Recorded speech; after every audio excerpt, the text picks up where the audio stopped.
Hello folks, and welcome to my next episode of my anime journey reviews, where I take one series per week and I look at a few episodes at a time and think to myself and give my personal opinions to you guys and give you a chance to watch a series with me. If you watched last week's episode, you know I took a look at one of the ongoing series of No Game No Life. For this week, I'm going to be taking a look at a classic or completed series, or possibly an underrated series that I feel like deserves a little bit of attention and I feel like talking about. So what am I going to do for this week? You know what? I'm in the mood for a good mind bender, or something that's really gonna screw with my head. So give me a second to think of one that's gonna work. Let me see, and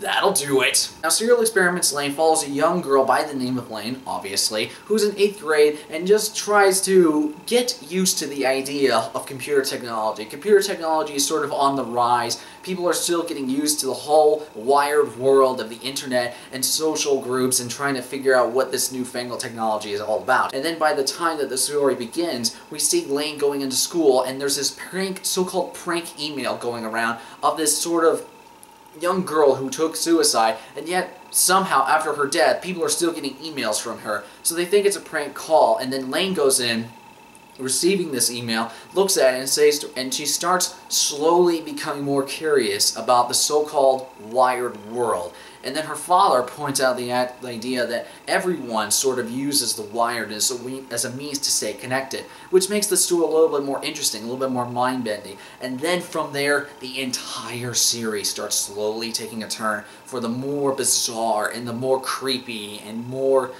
I would say, atmospherically eerie.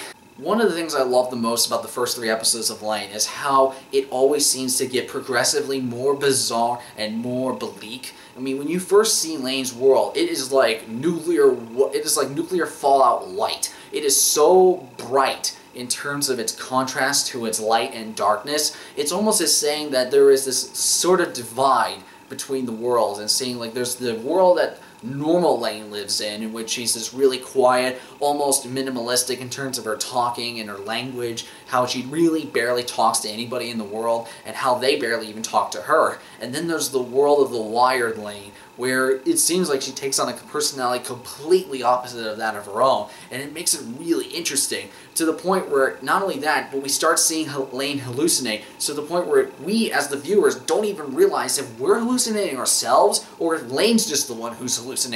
And it really makes things fascinating in terms of a mind bender, and I can understand perfectly if people would say like this is really slow, that really there's not a whole lot happening, and I can perfectly understand that. But in terms of how fascinating this all is, these first 3 episodes, and we see everything that Lain goes through, what's in her head, you might not perfectly understand what's going through her mind, but her face alone, it's enough to indicate that she is both curious, she's a little bit frightened, and that she's a little bit concerned about what this world and what the idea of the wired world as she calls it, and seeing how they all interact with each other and how the line potentially is blurring. And there is one line in particular that's probably my favorite out of all 3 episodes I've seen so far, and I think it comes in the 2nd episode, I think, of where she says a line that is perfectly encapsulating and relevant to the world that we live in now. Not only is the art style of Lain very fascinating in terms of how the lights and darks interact with each other and what they're supposed to symbolically mean, but the music as well is supposed to be very indicative to the mood of Lain, to the fact that it kind of feels kind of grungy and how it feels so dirty. Not only that, but it feels sort of cerebral in the fact that the opening theme now, it seems like it's I really don't want to sound pretentious when I say this, like distant, where Lain is slowly distancing himself between the world of the real and the world of the wired.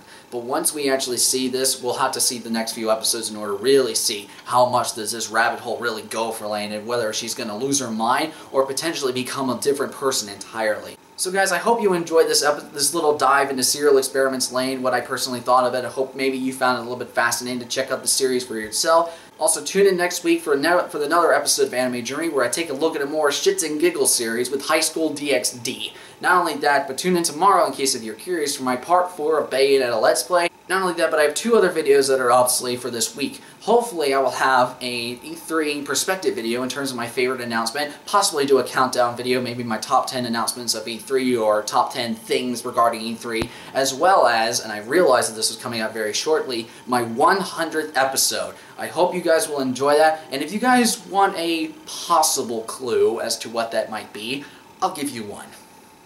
Bang! So until next time, everybody, I'll see you later.